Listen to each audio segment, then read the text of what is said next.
savez, il y avait un jour, la Gemara, dans ma Sechet Shabbat, page 119. Elle nous parle qu'il y avait un homme, et rappelez-vous bien ce nom, Yosef Mokir Shabbat. Yosef, qui aimait et qui respectait le Shabbat. La Gemara nous raconte qu'il y avait un homme qui s'appelait Yosef Mokir Shabbat. Qui était Yosef Mokir Shabbat?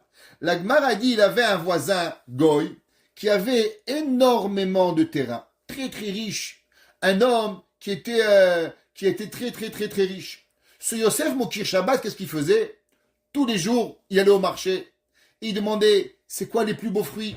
C'est quoi les plus beaux légumes? C'est quoi les plus beaux poissons? C'est quoi la plus belle viande? Et il achetait tout, l'Ichvot Shabbat. On l'appelait Yosef Mokir Shabbat. Alors, un jour, ce voisin, qui avait ces terrains-là, il est parti voir un homme qui voyait dans les astres. À l'époque, il était très fort de pouvoir voir des gens qui vivaient les astres. Alors, il lui a dit, tu sais quoi? Tout ce que tu as, un jour, tout ton argent, tu vas faire faillite, et tu sais qui c'est qui va l'hériter?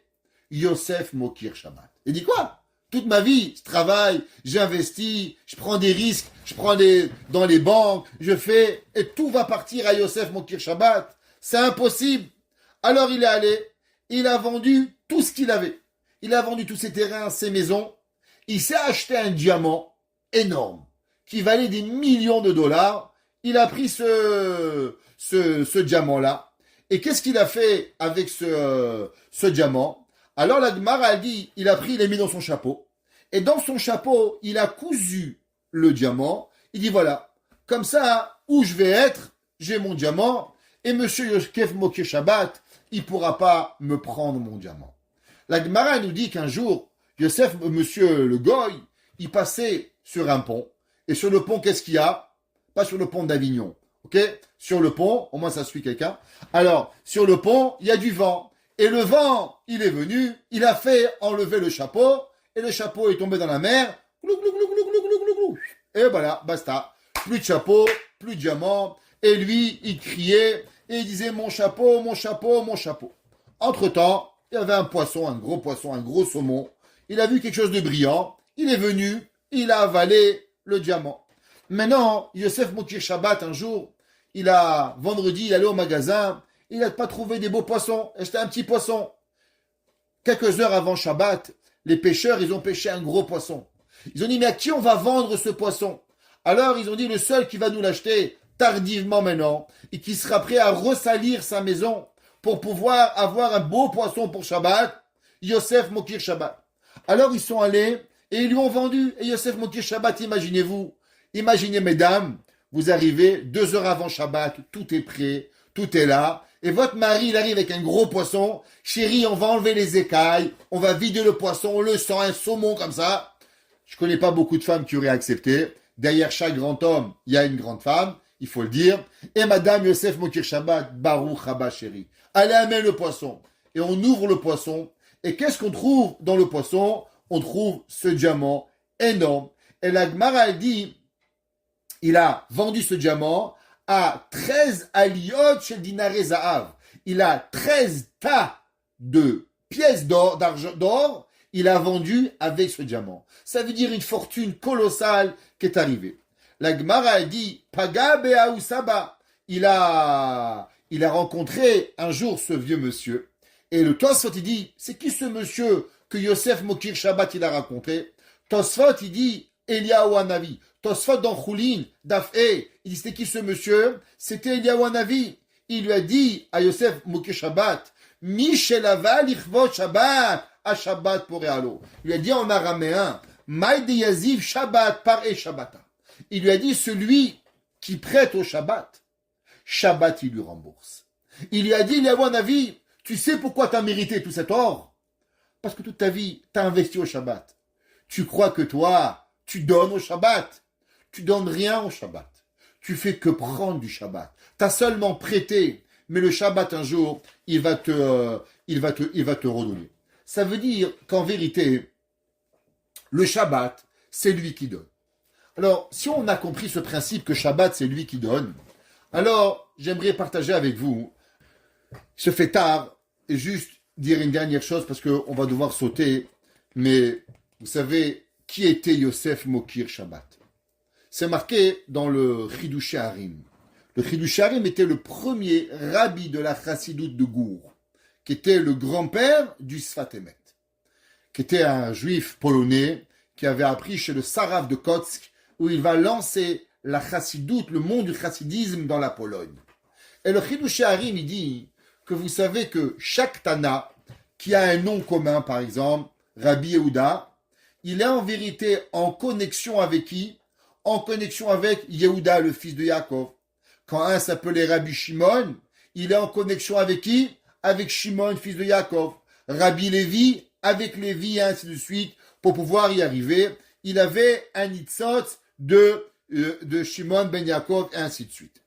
C'est marqué, qui était Yosef Mokir Shabbat? C'était qui cet homme que Yosef Mokir Shabbat, il avait cette neshama de qui? De pouvoir prendre toute la richesse qu'il y avait à ce goy-là, qui lui a tout pris à cause du Shabbat.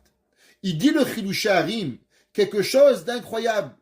Il dit Yosef Mokir Shabbat, il était le Gilgoul de Yosef Hatzadik.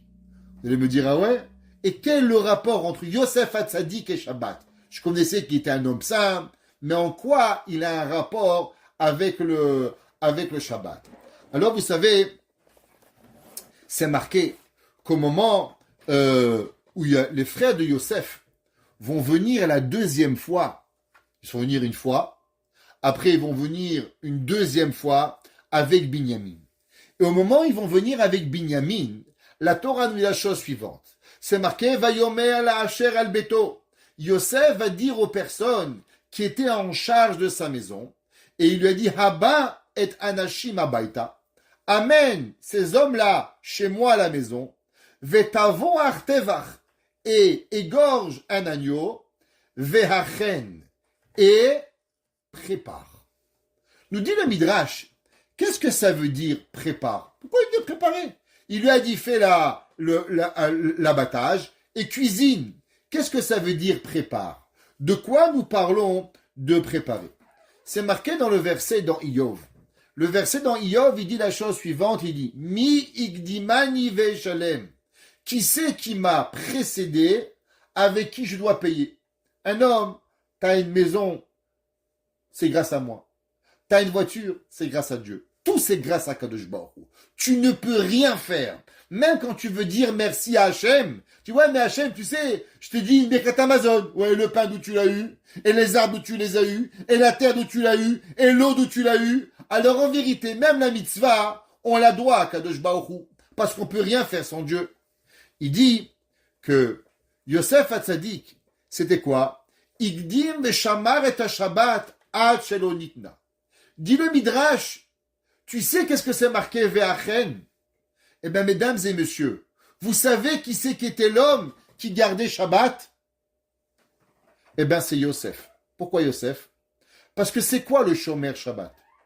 Vous savez comment on reconnaît un homme qui est vraiment Shomer Shabbat? À combien tu prépares le vendredi? La Gemara a dit que tout celui qui travaille le vendredi, alors il mange le Shabbat. Un homme, comme il disait le Rav Reikin, il disait les gens, ils oublient qu'après le jeudi, il y a le vendredi. Faut pas oublier. Les gens, surtout en hiver, qu'est-ce qu'ils font? Ils arrivent, travaillent à midi, qu'est-ce qu'on mange Shabbat? Yachacham, c'est à midi que tu commences à réfléchir qu'est-ce qu'on mange Shabbat. Tu veux avoir des chalotes? C'est jeudi, il faut acheter la farine. Jeudi soir, tu pétris. Shabbat, vendredi matin, tu te réveilles à 4 heures du matin, tu peux préparer. Tu prépares pas, il n'y a pas de Shabbat. Le principe du Shabbat, c'est une chose. La préparation. Physique et spirituelle. Physique, dans les repas. Spirituel, Dvar Torah, aller au mikvé, se préparer, Shir Hashirim. S'il n'y a pas de préparation au Shabbat, il n'y a pas de Shabbat. La Gemara dit Amar Rabbi Yochanan, Erev Shabbat Aïta. Il dit Rabbi Yochanan, tu sais quand est-ce que Yosef a reçu ses frères? Yosef a reçu ses frères la veille du Shabbat. Et c'est pour ça qu'il leur a dit, attention, préparez-moi le repas pour que je puisse manger avec mes frères pendant Shabbat. Qu'est-ce que Yosef Hatzadik, il a mérité du fait qu'il gardait seul en Égypte et il s'assurait que sa maison soit toujours pleine avant le Shabbat, eh bien le passouk qui dit Vaïlaket Yosef. La Torah nous dit que Yosef, il va récolter pendant les 2 ans de famine, et kol hakesef, tout l'argent, animtsaim be'eretz Mitzrayim ou be'eretz Canaan, depuis l'Égypte jusqu'à Israël, tout ce qu'il y avait possible comme argent, Yosef va le prendre. Demande le Midrash, par quel mérite Yosef il a mérité cette richesse colossale? Vous savez à travers quoi? À travers que Yosef, il va garder le Shabbat.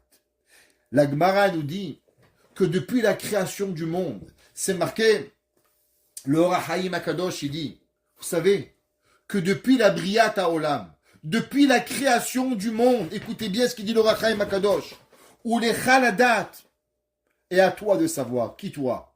Celui qui est là, et celui qui m'écoute à Paris ou à Londres, ou même à Hawaï, ou les Chaladat, et à toi de savoir, Kim Yom Boré Elokim Adam, depuis que Akadosh Baruch Hu, il a créé le monde, Lo Chassar HaOlam Davar Amamit Tzadik Yesodolam, Sheu Shomer Shabbat. Vous savez sur quoi le monde y tient, dit le Or HaChaim HaKadosh? Il y a toujours eu un homme, à travers l'histoire, qui a gardé le Shabbat. Adam Arishon, le premier jour, le premier homme, il gardait Shabbat. Après, il y avait son fils Shet, qui était un tzaddik gamour, qui va garder Shabbat. Après, il y avait des tzaddikim, Vekeshizenofel, Kvarba, Shemesh, Shomer, Shabbat, Metushelach. Après qu'il est tombé Shet, il y avait Metushelach. Après, il y avait Noach. Après, il y avait Shem. Après, il y avait Avram. Et il dit le Or HaChaim, Umisham lo paska shmirat Shabbat beIsraël, ve'afilu beMitzrayim ayu shomrei Shabbat. Il dit le Or HaChaim HaKadosh, mesdames et messieurs, vous savez qui c'est qui a gardé le monde depuis sa création? On nous a appelés souvent des fainéants, on nous a appelés souvent des parasites, on nous a appelés souvent plein de noms parce que nous gardions le Shabbat. Mais vous savez qu'est-ce que nous étions en vérité? Nous étions ceux qui ont donné l'existence au monde.